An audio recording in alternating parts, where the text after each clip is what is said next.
دنیا میں مختلف قومیں مختلف طریقے سے اپنی اپنی پہچان کرواتی ہیں۔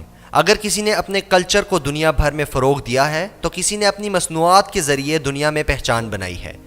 اس وقت ہم پوسٹ ماڈرن دور سے گزر رہے ہیں جہاں دنیا گلوبل ولیج بن چکی ہے۔ دنیا کا ہر ملک کسی نہ کسی حوالے سے عالمی سطح پر اپنی پہچان بنانے کی کوشش کر رہا ہے، جبکہ پاکستان دنیا کا چھٹا بڑا ملک ہونے کے باوجود بھی ابھی تک دنیا میں کوئی مثبت پہچان نہیں بنا سکا۔ اس کی بڑی وجہ ہماری عالمی سطح پر بالکل موجودگی نہ ہونا ہے۔ آرٹ، کھیل یا صنعت غرض کے کوئی بھی ایسی چیز نہیں ہے جو عالمی سطح پر ہماری پہچان کروا سکے۔ عالمی سطح تو دور کی بات، ہم اپنے ملک میں بھی اپنی مصنوعات استعمال کرنے کو تیار نہیں ہیں۔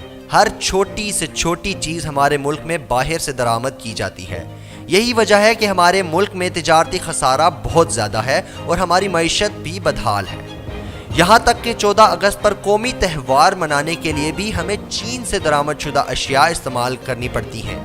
ٹیکسٹائل کی بڑی صنعت ہونے کے باوجود بھی ہم درآمد شدہ لباس پہننے کو ترجیح دیتے ہیں۔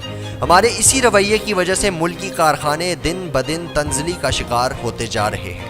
ہمارے پڑوسی ملک چین نے دنیا بھر میں اپنی مصنوعات کی وجہ سے اپنا نام منوایا ہے، جہاں درآمد شدہ اشیاء نہ ہونے کے برابر ہیں۔ اسی طرح ایران میں بھی درآمد شدہ اشیاء پر 200% درآمدی ڈیوٹی ہے۔